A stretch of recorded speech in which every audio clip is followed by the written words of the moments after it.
Welcome. The political temperature in Rivers State is now hotter than jollof rice on a Sunday afternoon.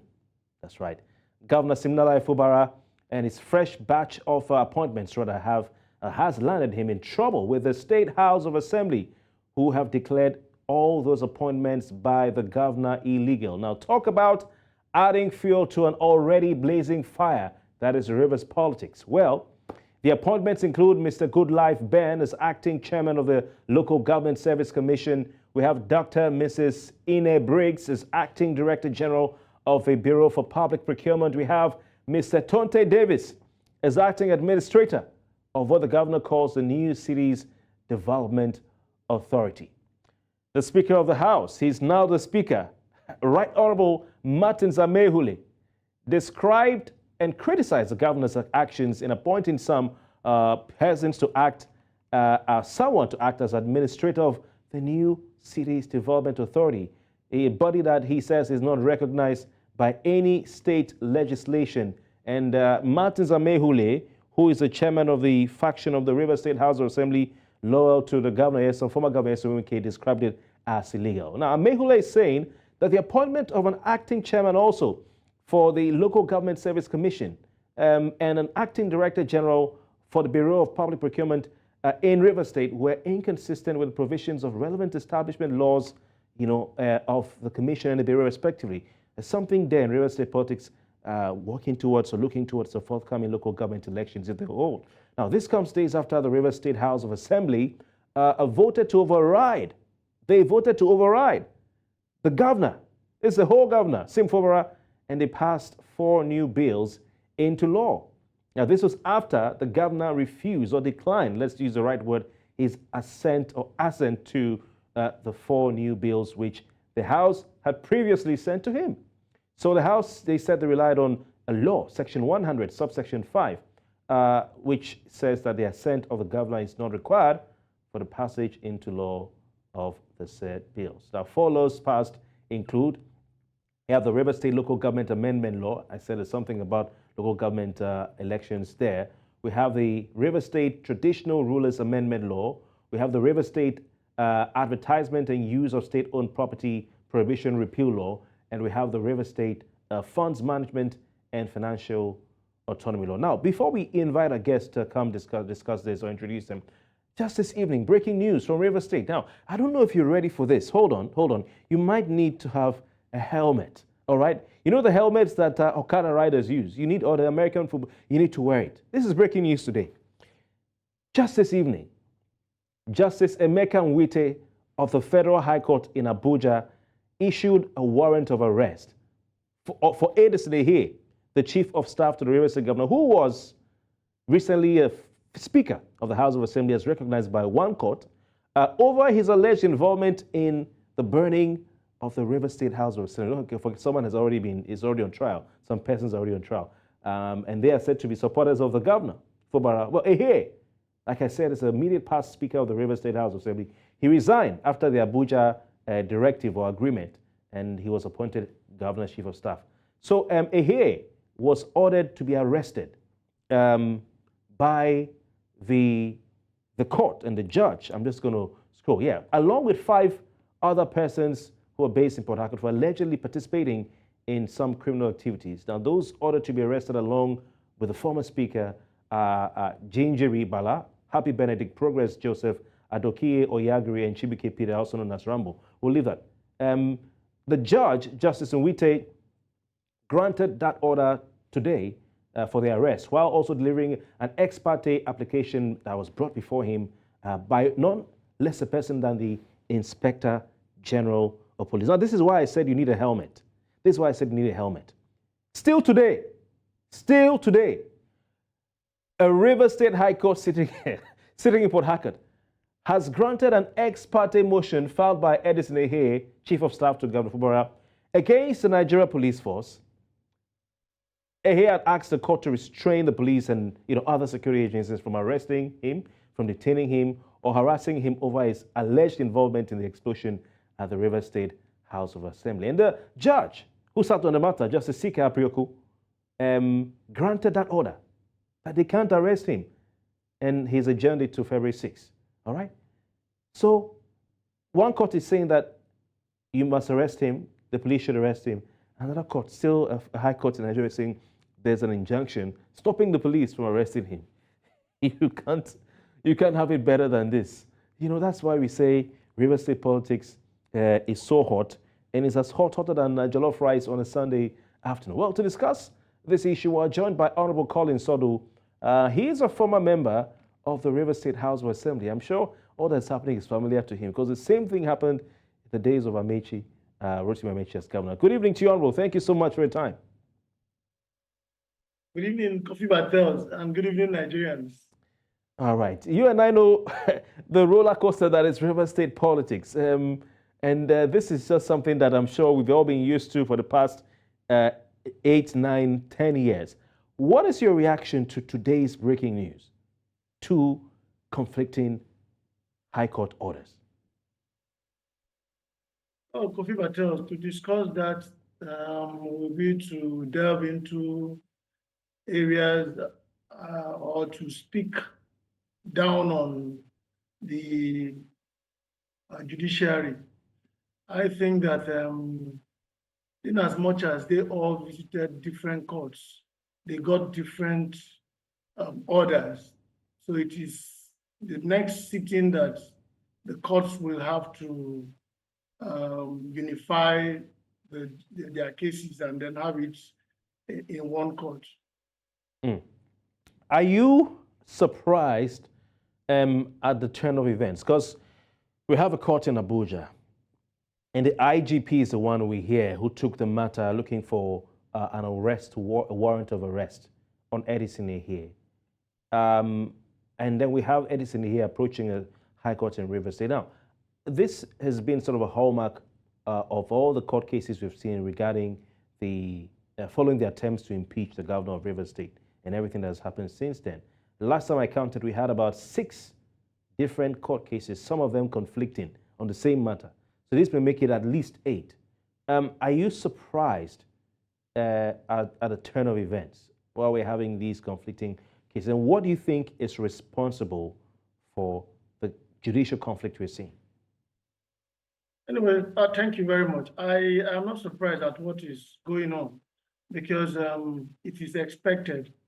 The inability of the governor to speedily implement the 8-point agenda can be traced as a reason for all these back and front, assuming all of these things have been put to rest, and then people decide to play down on ego. By now, all of these would have been forgotten because this issue involves a particular political family, and this political family can very well settle its problems if people decide to do the right thing. And the right thing has been that the governor has been reluctant, or let me say, has been very reluctant, I'll say, to implement the 8-point agenda, which he truly endorsed his signature and told Rivers people that he actually would commit his activities to that 8-point agenda. But to our greatest surprise, his lukewarm attitude and his body language does not seem as if he really wants, or he intends to put to rest all these problems. So we're actually looking at him because the ball lies in his court. Today you are in court, tomorrow you are here. I don't know what time he will have to govern Rivers State. For me, I think that the quicker he takes decision, the better for him. Okay, so when you say the governor has failed to, to implement the agreement or the directive that he reached or was given by Mr. President, how do you mean? Which ones has he refused to implement, sir?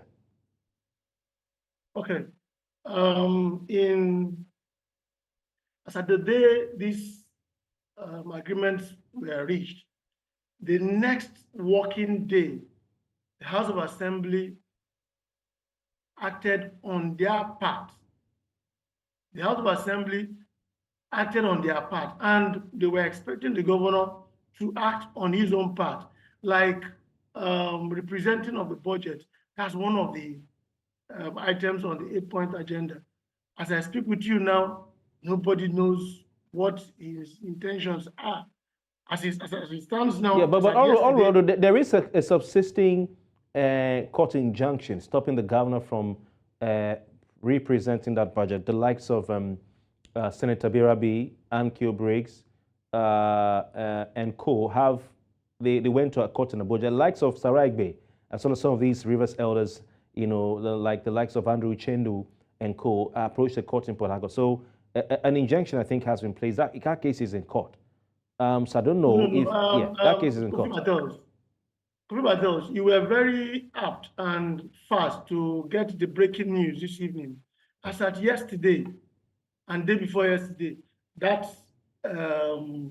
order has been vacated, and they have been asked to adhere to the judgment before that order.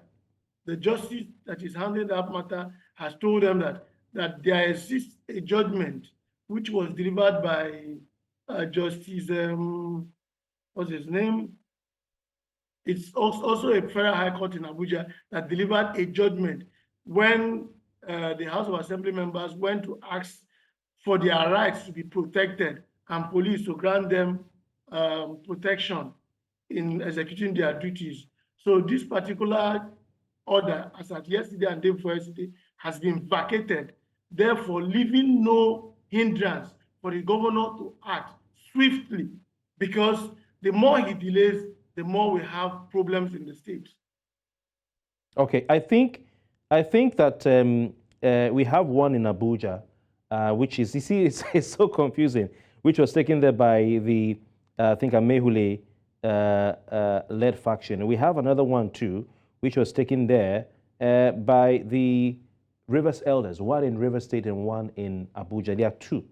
So I'm going to confirm what you're saying, because I know that yesterday a court, this is what I'm reading just now, a Rivers High Court dismissed a suit challenging the legality of President Bola Tinubu's intervention to resolve the political crisis. The court also ruled that it lacked jurisdiction in the case. That's today. So that's the third court ruling regarding Rivers State. So if that happened today, then maybe it may not be safe for you to say that the Rivers State governor has refused, since he may just be getting the information today. Sir, I want to read to you the 8-point agreement so this is a Saraigbe case, so you're right. But I want to read to you the 8-point agreement reached by these parties so that we can both take it one by one to see who is blocking or not implementing what was agreed. Number one, the key point of the resolution: the governor and his allies will withdraw all court cases related to the crisis. That's number one. And from what I've seen in the cases that we've had, like the Abuja one of last week, the governor's lawyer applied to withdraw the case as well. And I think Edison Ehe also, his lawyer also applied to withdraw the case, and the court said he could no longer be joined in the matter, so on and so forth, loosely putting it. Sir, so I mean, is it safe to say that on that first account, well, I think we have to go for a break. We'll be right back after this. Please stay with us.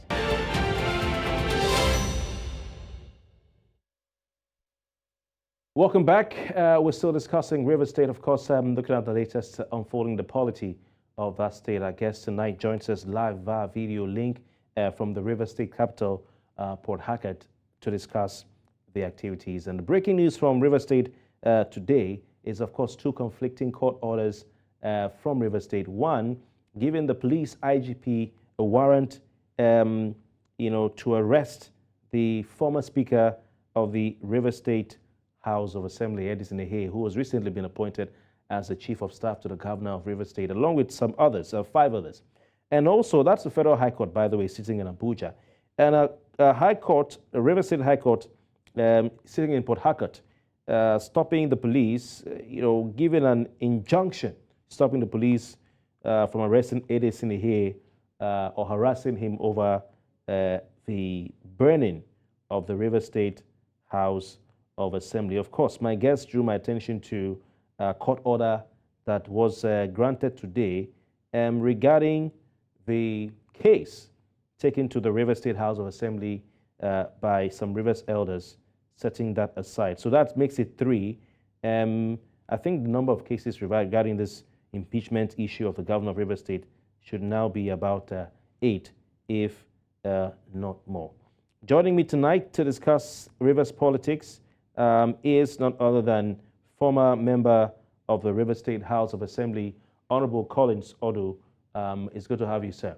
Before we went to the break, Honorable Collins, you were throwing the blame at Governor Siminalayi Fubara for not keeping to the agreement that he said to have reached, or he reached, because his commissioner accepted that fact, with former governor of River State, Nyesom Wike, brokered by Mr. President. Now that this case taken by High Chief Anab Saragbe and other Rivers elders has been sort of set aside, I think it paves the path for him to present the budget to River State House of Assembly. But that is yet to be seen. However, what was not stopped by any court was that all the parties involved will withdraw their cases from court. What we have seen is that the governor, through his lawyers, has withdrawn the cases that he has taken to court, or the ones that he has brought before the courts. Edison Ehe had also, stepped out of the cases, especially the one in Abuja, which was heard last week. But we have Martin's Amaewhule and his side. It could be said, it could be argued that they're still going ahead with their cases, particularly that one at the Federal High Court in Abuja. I'm trying to remember the name of the judge right now, whether it's Okonaban or Yang Okoro. So that's one. Then today in Abuja as well, you have Edison Ehe and co. still going to court and still applying through a petition to the Inspector General of Police for the arrest of Edison Ehe, who's a loyalist of Siminalayi Fubara and his chief of staff. So what do you say to that? Because it seems that the pro-Wike side is still pushing ahead with their judicial processes. No, that's not correct. First, let me put one impression across. You see, we have passed the stage where we should be throwing tantrums at this point in time. For now, we are trying to ensure that we guard our statements to be able to achieve this peace. I wouldn't want you to continuously call Edison Ehe former speaker. He was rather former deputy speaker. I was a former member of the River State House of Assembly, and I don't think that 4 is a quorum to elect a speaker. At no time can 4, regardless of any situation, can elect somebody as a speaker. So I would prefer you don't address him as a speaker anymore. But if you call him deputy speaker, that will be fine. But let me go into the other aspect.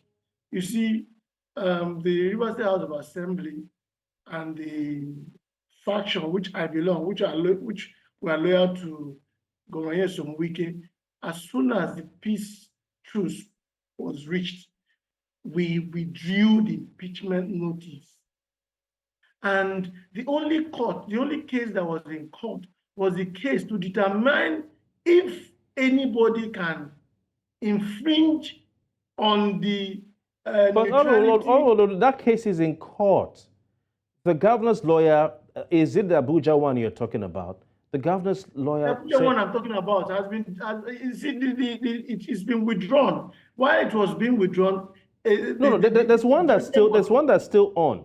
That the one that prohibited the governor from influencing or interfering with the activities of the River State House Assembly, and the one that ordered that they should be paid all their and all that is still in court. The governor withdrew. Ehe withdrew, but Martin Amaewhule's lawyer said that see, that case was at the point of withdrawal before a judgment was delivered by Judge Okoro.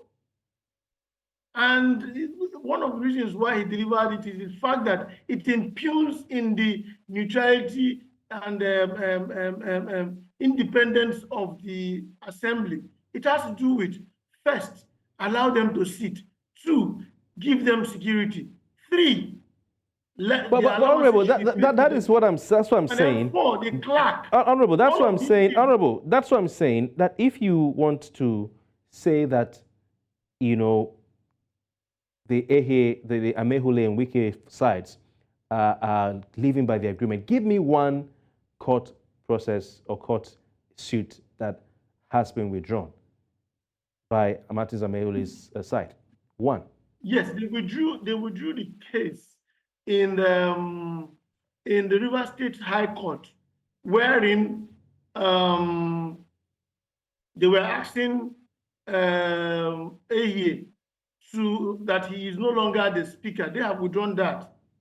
That particular case has been withdrawn. And then this one has to do with their independence. They cannot say we are withdrawing. Honorable, I have to cross-check that fact that they withdrew the case. Because I know Ehiye had to withdraw from one of his own cases. So how come Martins Amaewhule let me put you through. There was, if I can give you a leading light to it. That was the first case where they went to court to withdraw, but the governor's lawyer reported that he was not briefed. It was in the second sitting that that case was withdrawn. If you're conversant with that particular incident. Okay. So why is it that? So I mean, if you point to that one, then Edison here and Fubara can say, well, why don't you withdraw your case at the Abuja court? Because we have already withdrawn. There's nothing stopping you. Number 2, you wrote to the Inspector General of Police petitioning against a petition against here and 5 others, and the IG has gone to court on your behalf to seek an order arresting the governor's chief of staff. Kofi Battles, I stand to challenge you on the petition written to the IGP, because that is a crime against the state. And I don't think the House of Assembly wrote any petition to that order. It is an open investigation that the Inspector General of Police is duty bound to investigate, because atrocities were committed. 1, burning of the assembly. So I don't think anybody wrote to the IGP to investigate it. So that is not a case instituted by the House of Assembly. All right, sir, I think we'll have to cross-check our facts on that because what we hear is that the IGP brought the application before Justice Nwite, and of course that was because of a petition, a criminal petition. Are the parties? Yeah, I'm reading to you, sir. A criminal petition written by the Amaewhule-led lawmakers against Ehiye regarding to the River State Police Command over the invasion and arson attack on the assembly chambers by unknown persons. So there's that criminal petition. It's not just any kind of petition. It's a criminal petition addressed to the River State Police Command. You just said by an unknown person. No, it was written. I said we as the media, we are saying it's by an unknown person, but the petition was written against Ehiye. Kofi, I think you have to cross-check your facts. Okay, so are you saying that no petition was written against Ehiye? For goodness sake, that is a crime against the state. Honorable Odu, are you saying that no petition was written against Ehiye? I speak on authority, telling you that no petition was written against Ehiye in that. Okay. Honorable Odu, we'll come back to you after this break. Please stay with us.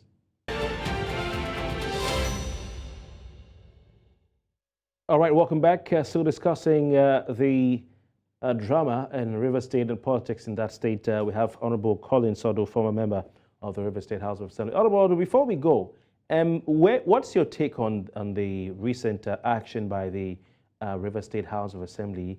They passed some bills. The governor refused to assent to those bills, and they passed those bills. Also, they have described that the Martins Amaewhule-led House of Assembly, they described the recent appointments made by the governor of River State as illegal. Just give us your take on that very briefly before we say goodbye. Yeah, the Rivers State House of Assembly is empowered by the Constitution, Section 100, to actually make laws and make bills or pass bills, and the bills are to be signed by the governor to become law. But in this case, Kofi Battles, you are aware that the speaker at some point made it clear to the whole world that correspondence they send to the governor, that the governor does not listen to it. And this is one of it. After passing 4 bills and they sent it to him for assent, and he refused to assent to those bills. And the House of Assembly rely on the powers that Section 100, subsection 5, Right. where the governor withhold assent and the bill is again passed by the House of Assembly by 2/3 majority, the bills become law, and the assent of the governor shall no longer be required. Right. You see, this acting on the pulse of the day. This is a governor that is not giving any form of listening ears to them. They will write in, he will not reply, he will not answer, he will not receive their mails. And he came to the world and they made an announcement to that effect. Okay. And, I mean, Honorable, yes. I'm sorry we have to leave it at that. You've given us, very interesting take, and you've said the law actually empowers the River State House of Assembly to do what it does just done. We'll look at what plays out in River State, and I think certainly we'll have to invite you back for another go at some of these developments. Thank you very much for your time. Well, thank you. All right, Honorable Collins Odo is a ranking politician in River State, and of course, a former member of the State House of Assembly. It's still Politics HQ. When we come back, we'll talk the Central Bank of Nigeria and the Nigerian economy. Stay with us.